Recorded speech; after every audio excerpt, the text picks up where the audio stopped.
Kind of looks a little bit reddish outside this morning, and it also did last night. Take a look at this beautiful sunset photo my friend Austin Hamilton shared with me from Norwood, Iowa. And that's the sunset that was a little bit hazy, and we will notice haze again today as well. There are some pretty bad wildfires burning up in Western Canada, especially near Calgary and Edmonton in Alberta. The way the jet stream is moving right now, the way our wind direction is, a lot of the smoke from those fires is being carried down into the Midwest. So we will notice that haze way up in the sky. It may create a milky color, but we're not expecting any air quality impacts. So there are no clouds outside, but we will wake up to that haze. So a very vibrant sunrise is expected. Here's what we can expect for today. It's not going to limit the sunshine. It's just going to obscure it some. We will be at 71 degrees by noon, and then in the upper 70s to near 80 later on this afternoon. In Des Moines,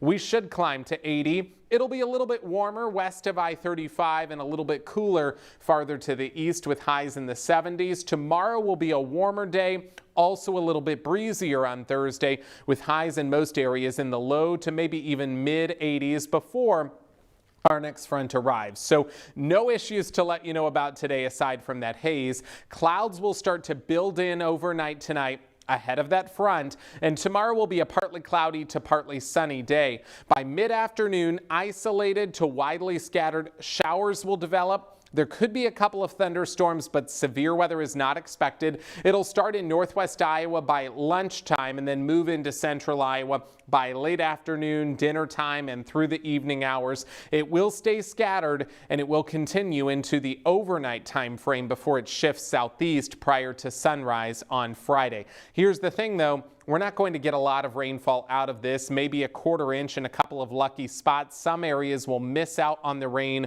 altogether, and that's the only chance. So you'll see this model takes me all the way through next Wednesday night.